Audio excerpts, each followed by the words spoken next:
And I think we're live. Yep, we're on. Awesome.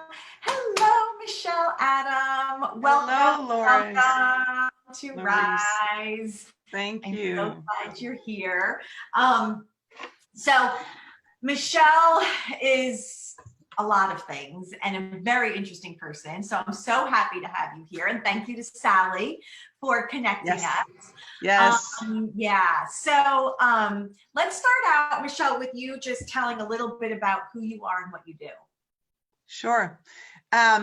So I do different things, but one of the areas or arenas that I've been really focused on in the past few years and that I've brought into the world is the work I've done as an author. I'm a published author of a book. It's called, and I'm just going to show you real quickly so you see it. It's Child of Duende, A Journey of the Spirit. And then I've also got it in Spanish, Niña Duende, Un Viaje del Espíritu. And also it's going to be, translated. Actually, it's been translated. It's going to be published in Portuguese shortly. But, you know, these times are a little crazy, so you never know.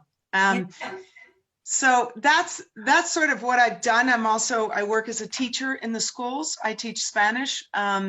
I also have done healing work, shamanic work, meaning I work with how do we heal ourselves? How do we become whole? How do we feel completely integrated and alive as who we are on this earth?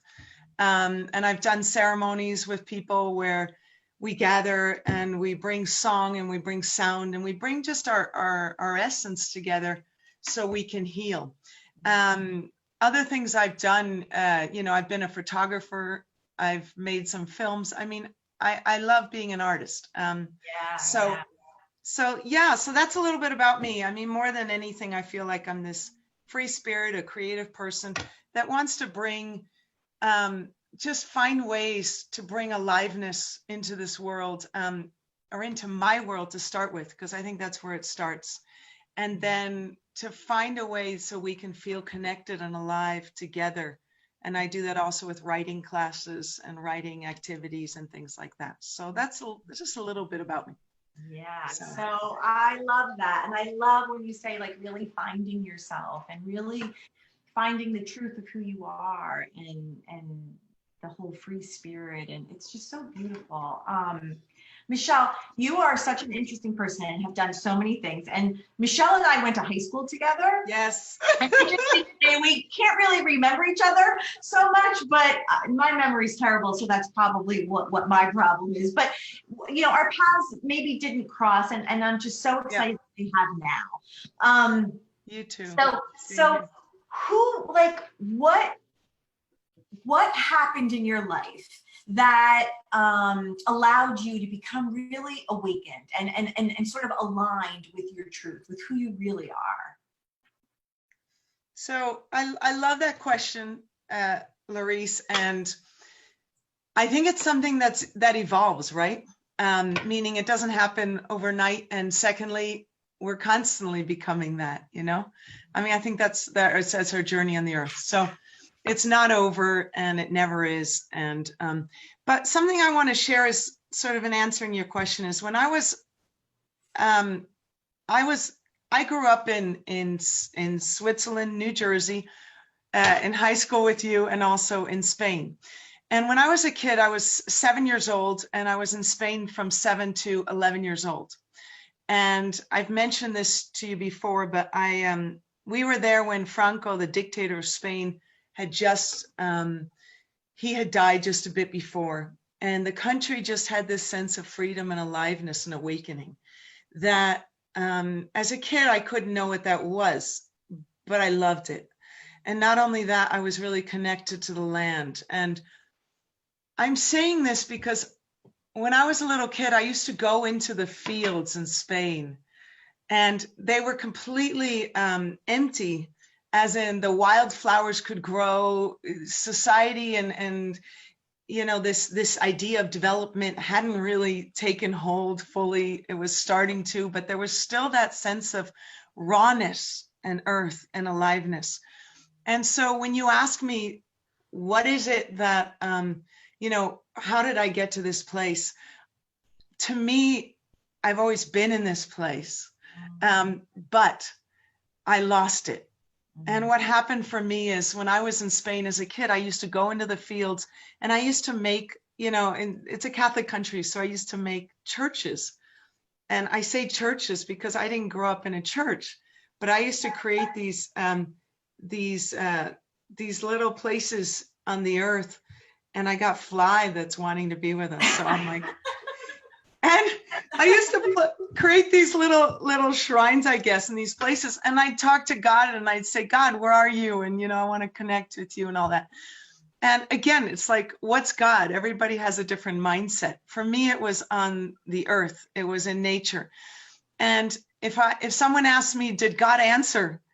I'd say in terms of words, no.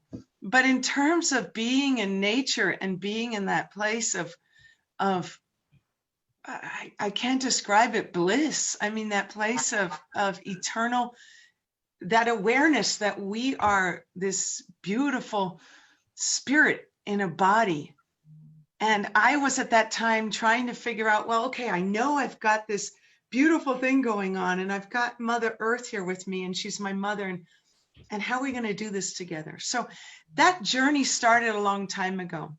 And I always had that part that knew there was more than what we're doing, even right now as we speak, that there's these other elements that created this. And so this is the hard part was when, unfortunately, when I came to New Jersey, and why I think I have memory loss of that is I went into, to me, I say, and I'm going to be a little political with this for a moment, but to me, New Jersey, later I saw it as it became like Trump land. It became this world of you got to go get them and you step on each other's feet and you compete and there are advertisements everywhere and we're going to sell and that piece of like that spiritual piece, that piece of my essence just completely shut down. And so I feel like I'm making this longer than you might want it. No, don't. There's but, no. I know, but it's such a small question, but to me, it's a big answer, for I think each one of us. Absolutely. So when I was in New Jersey, I shut down. I mean, I literally didn't even know what it meant to feel something anymore. I mean, I really was like, who am I? I didn't know who I was or where I was, and I had a real sadness for what I saw in front of me, that this disconnect, that I couldn't emotionally connect to the people, to the place. And so I carried that for a long time through college. But in college, I went back to Spain and I reconnected to that part of me. And bit by bit, it started calling me back. And what happened to me was something I wouldn't wish upon anyone, but yet I wouldn't take away.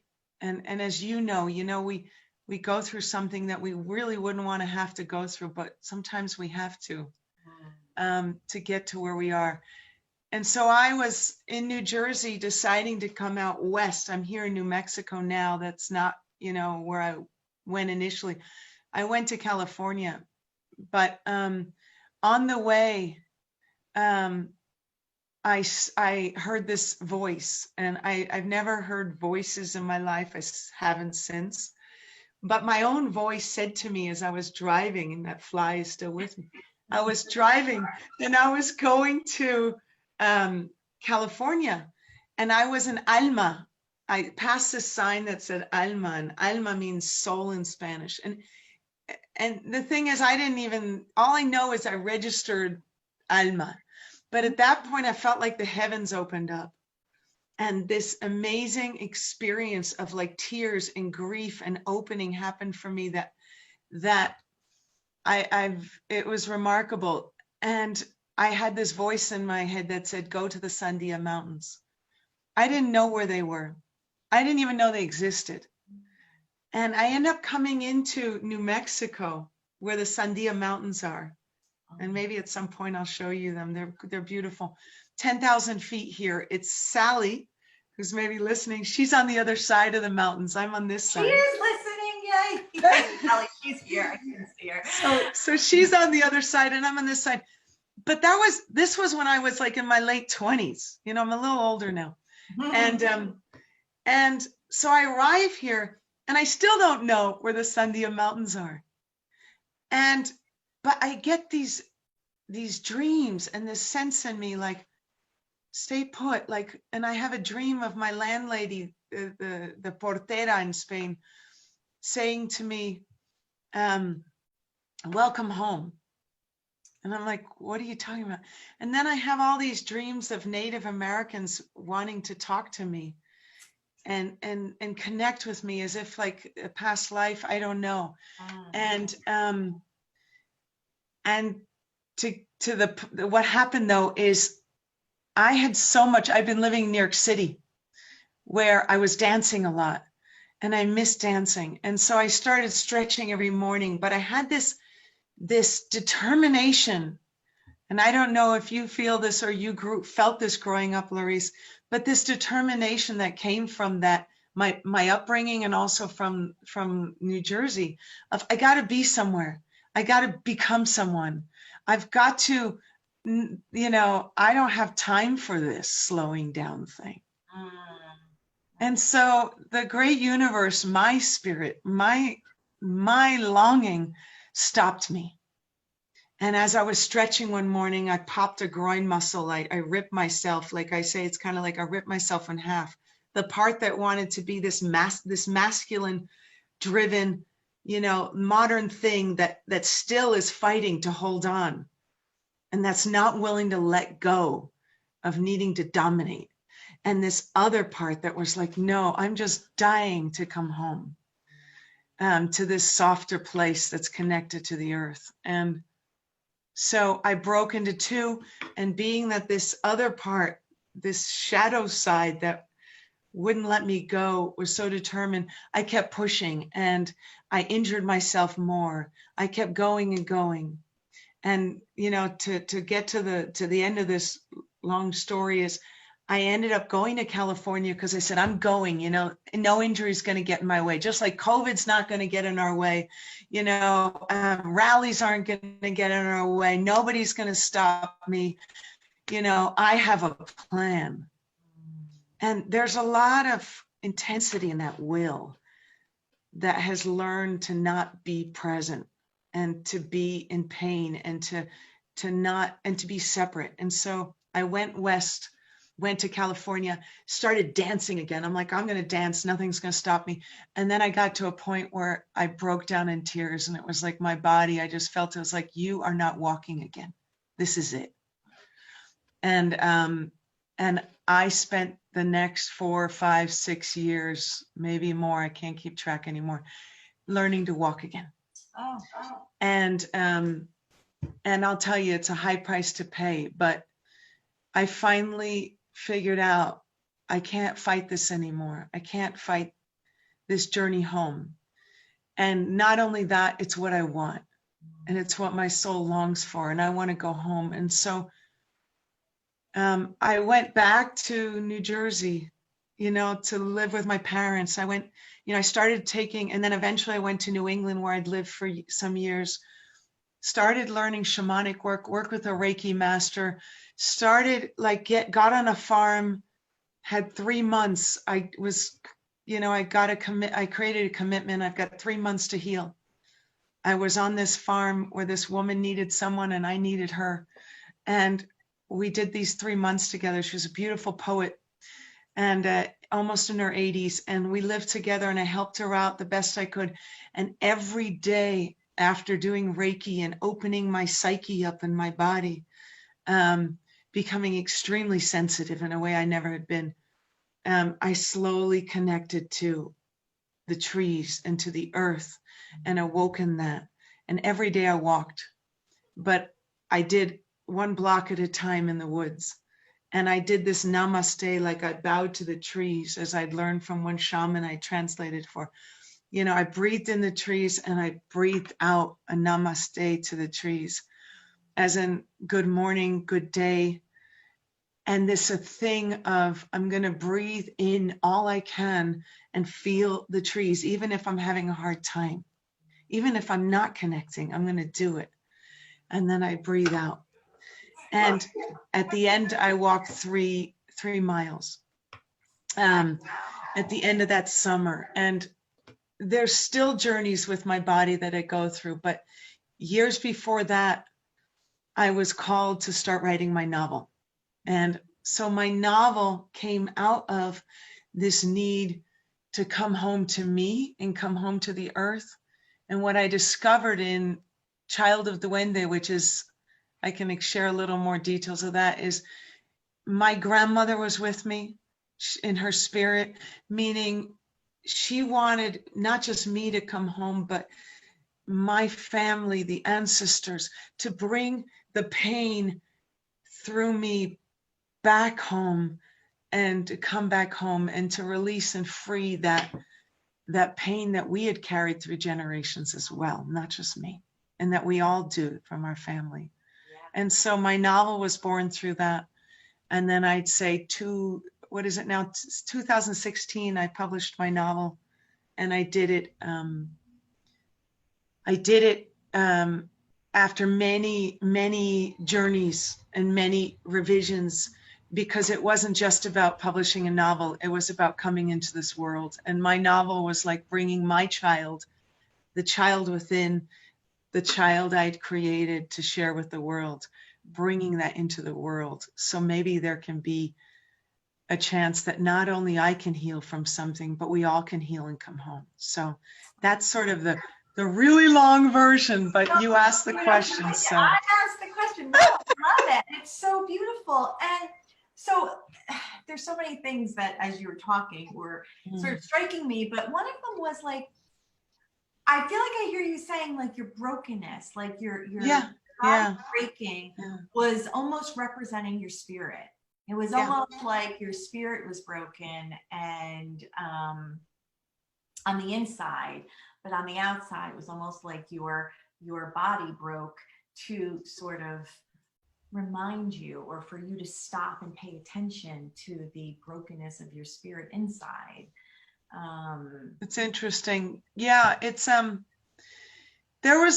I've worked with many shamans and teachers, amazing people that, that have learned to come from a place of fierce love and aliveness, and no longer accept the bullshit, and kind of speak directly to who we are or what's possible. And one time I had done a journey, and in shamanic work, there's this thing called a journey. It's lucid dreaming. So somebody, the shaman does a journey for you to retrieve soul parts, or to find out like where did something get stuck and how can we bring healing to this place. And I was in a place of this is after I had started walking and feeling better, but I had this immense anxiety still. And I said to her, this goes into the shamanic world, but she very much focuses on what's your power animal in the shamanic world. And power animal is another way of saying, what's your essence? And since nature hasn't figured out how to put makeup on and walk the perfect walk, meaning it's perfect in itself, we connect with the animal spirits because they still embody that part of ourselves that we may have lost. Interesting. So does that make sense? Like, well, I feel like animals know how to be very present. Right. Yeah. Where we really struggle with this. Right. So is that like, would that be?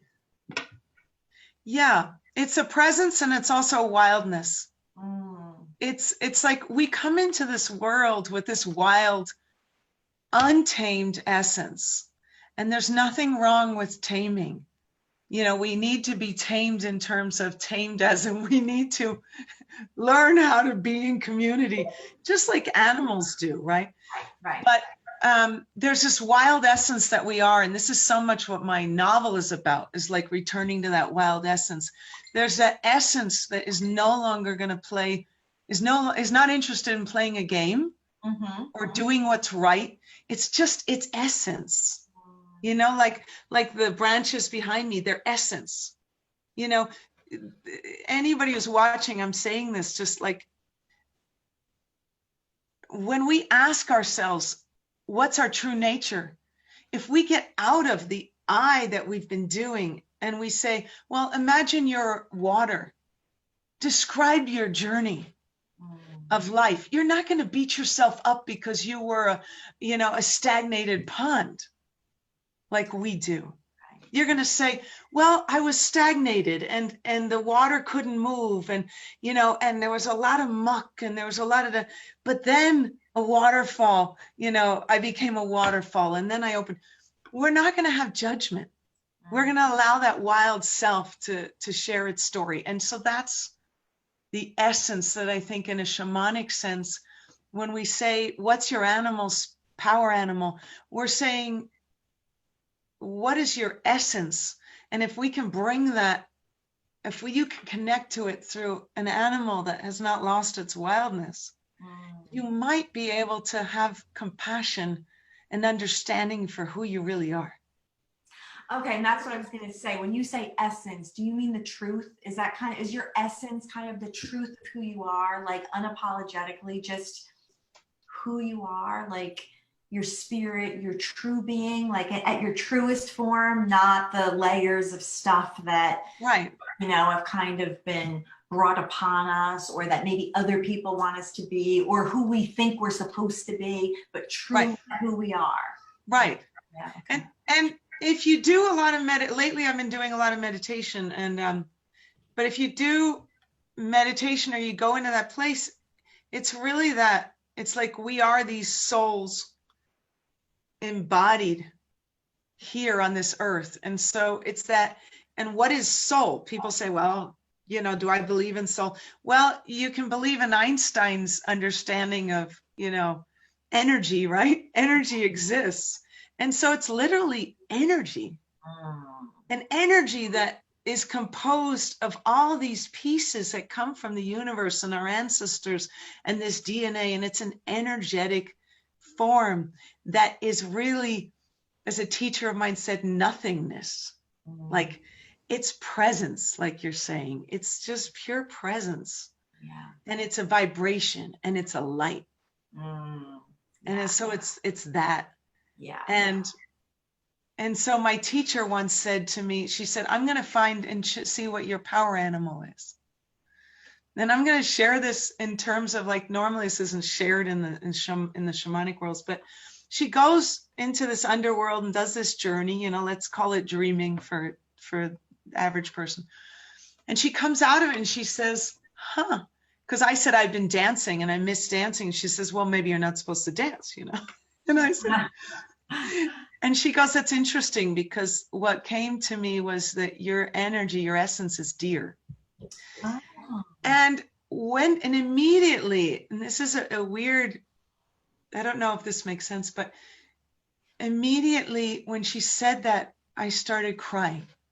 Oh. And I say it now is because for so much of my life, when I started battling myself, I was so clear that I was more connected to the energy of wolf. Oh, interesting. So it's like, what was I doing? I was connected to this energy that is literally the perpetrator. Yeah, right. Of who I was. Yeah. Yeah. The animal that literally hunts and kills the essence that I am. Yeah, right. And not only that, when she said it, I was like, but that's not me, because I think of deer as gentle. And I even get goosebumps when I say that, because I didn't give myself the permission to be gentle and to be soft and to be that essence, because I grew up feeling like it wasn't safe to be that. Just like many of us may feel it's not safe to be that in this world, because it can be so harsh. Well, you have to survive, right? It's survival. To survive, right? Survival. It's like you can't be delicate and soft if you're trying to survive. No. And the deer has power too. Don't get me wrong, but it was this. The power was in that gentleness that I had resisted. And so she said to me, and it's going back to what you're saying with the soul and broken. She said to me, your power animal left you when you got injured.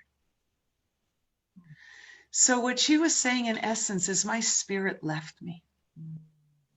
And maybe not when I just got injured, but before, as in my spirit was so, like you say, broken or struggling that it left me. And she said this other energy, this other, like more of a bird energy, like here, like a falcon, she said, came to protect you and keep you alive. And when you work with, it's just a lot of like anatomy of energy stuff, but when you work with energy healing, and I've done a lot of this with people, and I've received a lot of blessings myself, is we realize that sometimes like our energetic, who we are, is like we have this higher self, we call it, that is here and that comes into our being and that embodies us. But this higher self, this essence that I was, had kind of gone up here somewhere, just said, I'm checking out, just like when we have a massive trauma, we check out. And so I needed to do this journey of bringing that part back. And that was my novel. That was my healing work. That was my being in the garden with the earth. And when I once met with a publisher who, you know, was considering working with my novel and was, you know, was telling her what it was about, she said, "Oh my God, what you've written is a soul retrieval." Oh, wow. And so in shamanic terms, that means what I wrote is the journey of bringing that part back after the trauma and the part of me that couldn't be here, bringing her back, and not only bringing parts of her back, but bringing her fully back. So I could be that wild essence that I am in this world. And so that might, I don't know if that answers it. I just like, so through your writing and all the, like, because I feel like writing is so cathartic, and like, so you feel like through all of that, you just sort of came back home, you found yourself again. Is that what, like, the essence of you, who you, your truth? Is that what, am I understanding? Yeah. I mean, I'd say it's not just through my writing. During that whole time, I mean, The I wrote whole my experience, right? But writing was Right. sort of the final. That was sort of the final piece. The writing was the way I was able to channel that experience into being and to embody the experience I was having. Yeah. Because when I wrote my novel, I mean, I've been an author and not an author. I've been a journalist. I've written articles. You know, as a kid, I thought I was the worst writer in the world. I don't consider myself a writer. And I've had people say, "Oh, you're beautiful writing." But what I mean by it is I was called to tell a story. And the story in this case was a story of my soul. And so that became the vessel and vehicle through which I could do that. But throughout the journey of writing it, I didn't just sit down and write, meaning I did. I mean, it's a great process. I started, and it just started writing itself. And I started writing fiction because fiction frees us up from that I.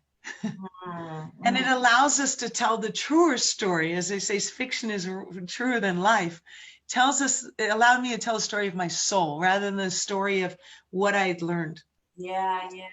To show the world or to be in the world, right? Yeah. And then throughout that process, I would dream and I'd receive guidance and I'd listen and I'd meditate and I'd open. And if I wasn't ready, I wouldn't be able to write that part. Like it was, you know, it was like, this is. You couldn't hear it. You wouldn't hear exactly. it. You had to be ready to hear it in order to be able to write it. Yeah. And tap into that higher consciousness, right? I mean, you had to be able to tap into that place, that inner wisdom, that higher consciousness that knows. Right. Right. No, absolutely. And something I was telling you, Laurice, last time we spoke is I was writing my novel, and my novel's about a little girl whose grandmother names her Duende, which in South America means nature spirit, ghost, goblin, you know, and but in Spain, in the terms of flamenco and great art, it's Federico Garcia Lorca would describe it as the spirit of the earth that one must awaken in the remotest mansions of the blood. In other words, it's that wildness, that essence that we are. And so this little girl is born with this name Duende, and she is born on the southern coast of Spain, and she can make things move with her eyes, and she has this magic, and she goes out, and her grandmother dies, who's the one who named her, and she goes out and follows her grandmother's suggestion to go out and dance flamenco with the gypsy kids, and then she, you know, has these dreams to shift literally a massive consciousness that's on this earth. I mean, she has dreams saying, "You little 8-year-old, I need you to help me with this," and weird, you know, crazy stuff. And then there's another character who's like you and I, but 28 years old, like I was, who is, you know, in Germany and has completely lost her sense of herself, that older me. And it's this journey of how she, the older person, follows this story of vines that are growing out of control in a vineyard. And she needs to follow those vines that tell the story of her soul and bring her back to that essence that is Duende, and that essence that's within each one of us. But I say this piece because I had written in all this, and I'm like, I'm ready. And I had agents, and I had publishers, big publishers, reading my stuff, and they're like, it's not ready, it's not ready, it's not ready. And, you know, and the part that was magical is my last part of my novel that I included was I ended up meeting a woman, on a plane, who worked with Ecuadorian shamans, not Ecuadorian shamans, my apologies, an Ecuadorian village that was losing its language. And she was doing a PhD to recover, help write down their language and their stories of this village in rainforest. And when I started telling her about my novel, thinking it's done, all this, she said to me, I said, do you know what Duende is? Because, you know, with my novel, it's like, if you don't know what Duende is, you don't, you know, you don't get it. Like, what are you talking about? You know, child of Duende. Like when we first talked, I'm like, all right, Michelle, what is Duende? What's Duende, right? And so, am I supposed to know what Duende is? Because I don't. Yeah, so it's like, so the thing is, she you know, and I'm thinking she's going to say what everyone says. I don't know. And then I'm going to say, Garcia Lorca, no sé qué, and all this great stuff. And she looks at me and she says, yeah, I met one. And I'm sharing this part for several reasons. But when she said she met one, meaning she met a nature spirit, I looked at her. I'm like, I've spent years writing this novel that's based on the word Duende, based on Spain's Duende. And she suddenly says, I met a nature spirit, meaning the Duende, the little Duende. And my eyes opened wide. And you know, there was a reason. Every plane flight, I end up having some message, you know. And so this was another one. And in this case, she says, yeah, I met one. And I said, what do you mean? And she says, well, I'm in the rainforest, and this wind, this fierce wind comes below the stilts of the rainforest. Of this building I'm in. And she says, before me is this like tense being that stands before me suddenly. And I said, wow. And what did this Duende look like? And she said, it looked like Chucky. Do you have the doll? Can you show? Do you have one right there? Oh, I'll show you. But this doesn't look like Chucky. I'll show you. Yeah, but just to give everybody a visual.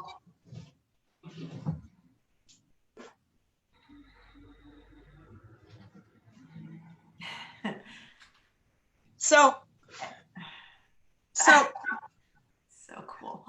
So it's really awesome. So I went with my boyfriend to southern Argentina, where my father's from and where my family's from. And in southern Argentina, they have the mountains and the glacial mountains, lakes in the mountains. And it can get extremely cold, but they make people hand make these duendes. Let me see. Yeah. I love they're. And they're all different, right? You said they're all different. Look at his feet. Yeah, huh? And they're all, oopsie. So cool. They're all different. Yeah. But one thing they almost always have in common, they typically have long feet, right? Long feet, big feet, sorry, and then long hands, and then these eyes that are like piercing little eyes that are full of love, you know? And they just like, I want to touch you. I want to be with you. And so here's this woman who says she saw one of these, but a real one, not, you know, not just made by, and I said to her, what did this duende look like? Because I've never seen one. I'm writing about these duendes. I've never seen it. I'm like, I want to see one. And she says it looked like Chucky, you know, like, you know, our famous Chucky, the guy who's just that doll that's and at first I'm thinking, okay, I've had this image, right, of duende as in maybe one of these, but not Chucky. And so here I am on this plane and I have this radical, mystical experience with this woman. No coincidence. No, none. And that's what I'm saying. It's like this divine, like when we stop and listen, these things happen. I promise. There's no way. And they happen when we don't listen, but we were like, we're not ready. So yeah. We're not ready. Exactly. Right. We're not ready. Listen, it's amazing when you right. Listen. As you know. And so she says this Chucky thing, and I sit there and I say, and I think about it, I'm like, Chucky. And then suddenly it comes to me, I'm thinking, well, what better creature? Because not only are nature spirits, you know, there in nature. I mean, what are nature spirits? What's their work? What's their place in this world? Nature spirits, their place is to protect the earth, the trees, life. And so when I heard that from her, I was like, oh my God, it makes complete sense. It's like a teacher I studied with, who amazing shaman and an elder from who had been a Mayan elder in Guatemala. And I saw this in him too. He would be fierce. I mean, you know, you tell him something and he doesn't like it, he'll cut you into pieces. And you're like, well, what's wrong with that? I mean, this guy's spiritual. What's he doing? But it's fierce love. And so what I realized was that this nature spirit, this duende, is fierce love. And it's that essence of fierce love that will say, I will look as ugly as I need to. I will be as fierce as I need to, because I will love this life until I'm no longer here. That's my job. And so I went home, and the next morning I had to teach, and I had all this anxiety. And I say this for anyone out there with anxiety, I really mean this. I had this anxiety just return to my whole being, because I had a week off of work, and I'm like, I don't want to go back. And, you know, that real world where I got to deal with kids that, you know, kids are great, but kids can, you know, they'll mess with you. They'll be as cruel as they can be if they need to be, you know, some of them. And I woke up that morning with this immense anxiety, and suddenly I'm like, no, I will not be anxious. And I said, I am Duende. I am that essence. I am that fierce love. And I just embodied that. And it was like my whole energy field felt changed. And it was like, it's like that part of us, right, that has gone through trauma or has had such a hard time being on this earth. And trust me, I've done it 100 times that. And that part of us that checks out and says, I can't do this. It's like, no, you will do this. Not only will you do it, you will bring your light, and you will bring your work to the world, because that's what we're here for. And if we don't do it, we're doing a disservice to the earth and to each one of us. And I was like, you know, it's just, And so in my novel, I said, I need to bring this duende into my novel. I didn't have a little duende. I Well, just had and this. so the person that said it's not finished yet was right, because you Right, haven't met the lady yet. right, Oh my God, right. that's crazy. And so I start taking Duende, who is a duende, but in essence, what she is, and what I feel I am, but I feel we all are in many ways, is we all are those duendes who come into this world and then suddenly are like, it's too painful. Why am I here? And so what she does is she meets this duende that comes out from the sea, the Mediterranean Sea, and brings, his hand out and says, come with me. I'm going to teach you. I'm going to teach you who we are. I'm going to take you on a journey home. And so he takes her on this journey home, and he teaches her what it is she needs to be fortified enough to not only make it on this earth, not only survive, but to be whole again, and to be that love, that fierce love. And that woman, that older woman in her 20s, late 20s, who needs to come home. It's that learning of like coming back to that. And that we all can come back to that. And we may lose our way, but we are that essence. And if we can remember that, then we're whole, and we're here to do that, and nothing more, nothing less. We're here to be that divine being we are. And yeah, so beautiful. It's like when you were describing that, it almost like I had this visual in my head of like that happening on earth, but like it was like symbolic in my head of like an angel meeting you when somebody dies, and like pulling you into, guiding you into heaven and the light to become whole again. Like it just, that was the visual I got. Just very interesting, just like coming home, you know what I mean? It just was very very cool. I mean, just so beautiful, and just, I feel like, and that's why I say is I wouldn't want anyone to have to go through the immense amount of pain and I'd say loneliness that I went through. yeah, Aloneness, loneliness. yeah.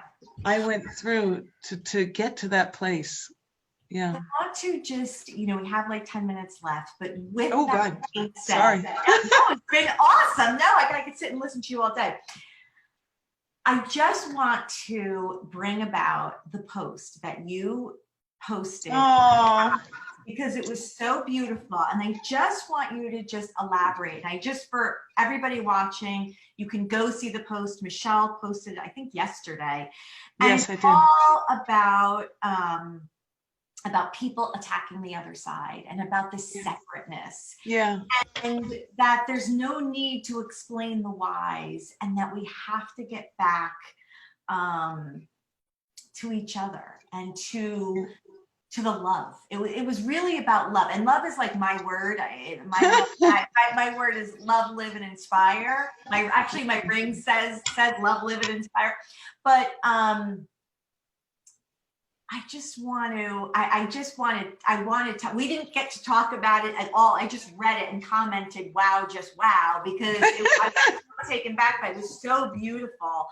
Thank you. But how we need each other, and our whys are just causing more drama, right? It doesn't matter the whys, but this separateness of everybody being on this side or this side, this side of the pandemic or that side, this side, Republican or Democrat, this side of Black Lives Matter, it's right. Just like everything, there's so much judgment and so much separateness, like you said. And I'm just curious, what caused you to just have this burst of so much feeling and so many beautiful words that you just wrote that? It was like this just, I don't know, I felt like it just came out. Like you didn't edit it, it just came out, and it was beautiful. Yeah. And it was just your higher consciousness just speaking to you, just spilling it out into that post. Yeah, thank you thank you for receiving that. Yesterday, it was, since COVID happened, I've gone through these waves. I think we all have gone through or many have gone through waves of what I would call grief more than anything.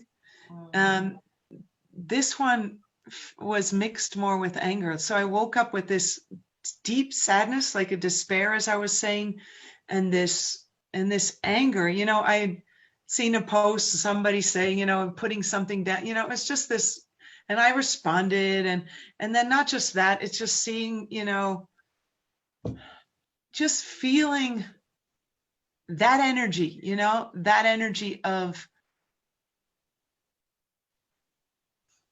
humanity, of, you know, of what we've done, and feeling it in me, and feeling that sense of, you know, this beautiful woman, and I say this because maybe she'll be watching, this beautiful woman that I've met, and I don't even know that well, but has this amazing light, was saying to me, or sent me this text saying, you know, I've given up hope, you know, on humanity, you know. And I'm like, oh my God, don't do that. Yeah. But I say it at these times specifically, is what I felt was, I felt the weight. It's like a weight, you know, an anchor that's kind of bringing us down and saying, you know, we're going to be fighting and angry and at each other and da da da da. But I'm trying to connect to this, just this sense of, it's the same thing like when I was with my healing journey. And that's something that I was realizing when I was saying is we have learned, what I felt was, I was crying, I was upset, and I felt this piece of like how we have learned, not that we have learned to be separate. And not only have we learned it, but for thousands of years, the whole power structure of, as a teacher, when I say of the empire, is about separating us. If we're separate, we will not be able to be our true authentic selves. And as long as we buy into that, we can't make it. We'll make it, but I'm saying we can't be these divine beings in ourselves. And what I felt deeply was this piece of like, if I continue to focus on just like,